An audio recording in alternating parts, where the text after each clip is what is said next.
এই শহীদ মিনার থেকেই শত শত ভাইয়ের রক্তের উপরে লাশের উপরে দাঁড়িয়ে এক দফা ঘোষণা হয়।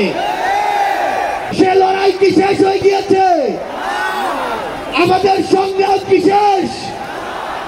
আমাদের সামনে এখনো খুনিরা, খুনিদের দোসররা এখন উন্মুক্ত ভাবে চলাফেরা করে। আমরা অবিলম্বে অন্তর্বর্তীকালীন সরকারকে একটি আহ্বান জানাতে চাই, আমরা যদি আমাদের এই শহীদ ভাইদের রক্তের বিচার না করতে পারি, আমরা কখনো নিজেদেরকে মাফ করতে পারবো না। আমরা স্পষ্ট করে একটি কথা বলতে চাই, অন্তর্বর্তীকালীন সরকার এখনো যেই জায়গায় আটকে আছে, আমাদের সিন্ডিকেট গুলো ভাঙতে হবে। এখনো কেন আমরা শুনবো এক হাত থেকে আরেক হাতে সিন্ডিকেট গিয়েছে? তাহলে আপনারা আপনাদের জায়গা থেকে কি অ্যাকশন নিচ্ছেন? এক হাত থেকে যদি আরেক হাতে সিন্ডিকেট যায়, তাহলে সেই হাত আপনারা ভেঙে দিচ্ছেন না কেন? আমরা আরেকটি স্পষ্ট আহ্বান জানাতে চাই, সেটি হচ্ছে আমাদের এই বাংলাদেশ সকল দেশের সাথে বন্ধুত্বপূর্ণ পররাষ্ট্র নীতিতে যাবে, কিন্তু সেই বন্ধুত্বপূর্ণ পররাষ্ট্র নীতির সুযোগে কেউ যদি মাথায় উঠে বসে, আমরা তাকে মাথা থেকে মাটিতে ফেলে দিতে বিন্দু মাত্র দ্বিধা করবো না।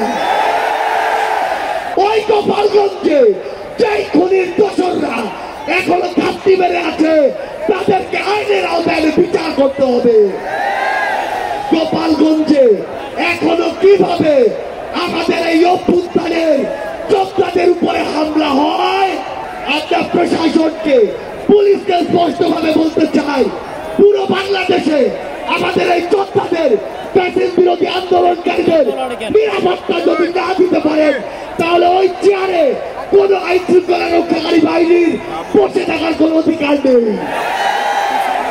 আমরা এই সরকারকে বলতে চাই, 5 আগস্টের পরে আইন শৃঙ্খলা পরিস্থিতি এখনো পর্যন্ত স্বাভাবিক হয় নাই, দ্রব্যমূল্য এখনো নিয়ন্ত্রণে আসে নাই। আপনি যদি মনে করেন, বারবার বলতে থাকেন সিন্ডিকেট এক হাত থেকে আরেক হাতে গিয়েছে, তাহলে আপনার কাজটা কি? যেখানে এই সিন্ডিকেটের হাত ভেঙে দিতে হবে, দ্রব্যমূল্যকে মানুষের নিয়ন্ত্রণে আনতে হবে, আইন শৃঙ্খলা পরিস্থিতিকে স্বাভাবিক করতে হবে। কোন বিপ্লবীর গায়ে যদি আক্রমণ করা হয়, এই সরকারকে তার দায়ভার নিতে হবে। আমরা চাই অতি শীঘ্রই এই পিলখানা হত্যাকাণ্ডের বিচার নিশ্চিত করতে হবে। আলেমুল আমাদেরকে যে হত্যাকাণ্ড করা হয়েছে, সেগুলোর বিচার নিশ্চিত করতে হবে। আমাদের আর কোন শত্রু নাই, আমাদের একমাত্র শত্রু এই আওয়ামী লীগ। আওয়ামী লীগের বিরুদ্ধে আমাদের ফেসিবালিক পৃথিবীর যতগুলো রাজনৈতিক শক্তি আছে, আমাদের সংগ্রাম অব্যাহত থাকবে।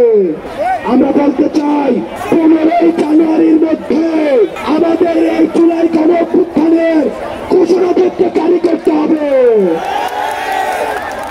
এই 15 জানুয়ারি পর্যন্ত আপনারা চালায় পাড়া মহল্লায় এই জুলাই ঘোষণাপত্রের পক্ষে আপনারা মানুষের কাছে যাবেন, মানুষের কথা শুনবেন, তারা কি বলতে চায় সেই কথাগুলোকে উঠিয়ে নিয়ে আসবেন। সবাই হাত তুলে শপথ করতে চাই, এই মুহূর্তে দরকার বিচার আর সংস্কার, এই মুহূর্তে দরকার বিচার আর সংস্কার, এই মুহূর্তে দরকার বিচার আর সংস্কার।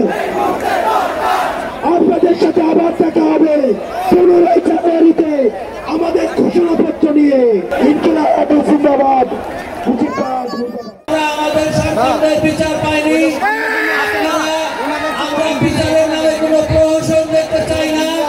আমরা আমাদের সন্তানদের বিচার চাই, আমরা আপনাদের কাছে আর কিছু চাই না। যত দ্রুত সম্ভব আপনারা বিচার করুন, তা না হলে আমরা শহীদ পরিবার, আমরা সম্মানিত পরিবার, আপনারা আমাদেরকে রাস্তায় নামাবেন না। আমরা রাস্তায় নেমে আন্দোলন করতে আমাদেরকে বাধ্য করবেন না।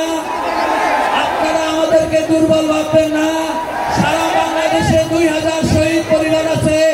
প্রত্যেক শহীদ পরিবার থেকে যদি 2 জন করে নিয়ে আসে এবং আমাদের 30,000 ছেলে মেয়ে আছে আহত, সেখান থেকে যদি 2 জন করে আহত যোদ্ধারা তাদের পরিবারকে নিয়ে এসে আমরা রাস্তায় আন্দোলন করতে পারবো ইনশাআল্লাহ।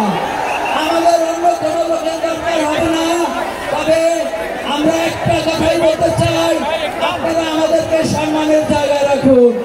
আমাদেরকে রাস্তায় নামাবেন না। আপনাদেরকে আমরা আলাদা করতে চাই না। আপনারা আমাদের সরকার, আমরা একত্রে থাকতে চাই। আপনারা আমাদের সন্তানদের বিচার করুন।